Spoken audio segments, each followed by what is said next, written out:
இல்லை சைனாக்காரன் தான்ல, அவனை குறைச்சி இட போடாதீங்க. இங்கே பாருங்கள், ஒரு ஐஃபோனில் இருக்கிற ஸ்டோரேஜை மாற்றி கொடுக்குறான் பாருங்கள்.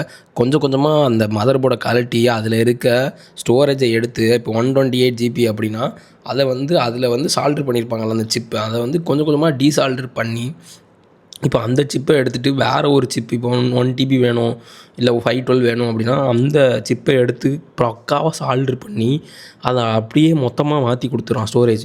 ஸோ இப்போ நீங்கள் வந்து 128 கொடுத்து வாங்கினாலுமே நீங்கள் வந்து 1 டிபிக்கு போட்டுக்கலாம். ஏன்னா இப்போ ஐஃபோனில் வந்து பார்த்திங்கன்னா உங்களுக்கே தெரியும், ஈஸி கிடையாது அவ்வளோவா, ரொம்ப காஸ்ட்லி. ஆக்சுவலி ஸ்டோரேஜுக்கு மட்டுமே அவ்வளோ காஸ்ட்லி இருக்கும். ஆனால் ஐஃபோனோட ரேட்டு கம்மியாக இருக்கும். ஸோ அது எல்லாமே அதே மாதிரி தான் சப்போர்ட் பண்ணுது. சிப்பை மாட்டினா மட்டும் போதும். சைனாக்காரன் பாருங்கள் எப்படி அந்த சிப்பை மட்டும் நேக்கு போல் மாற்றி கொடுத்துட்டான்னு. இந்த மாதிரி பிஸ்னஸ்லாம் பண்ணணும் ஐடியா இருந்துச்சுன்னா இந்த மாதிரி எடுத்து பிஸ்னஸ் பண்ணுங்கள். சிப்பை மட்டும் இம்போர்ட் பண்ணிவிட்டு அதை மாற்றி கொடுக்குற வேலையை நீங்கள் பார்த்தீங்க, பக்காவாக மாற்றி கொடுக்குறீங்க அப்படின்னு அதில் நீங்கள் ஒரு எக்ஸ்பர்ட்டாக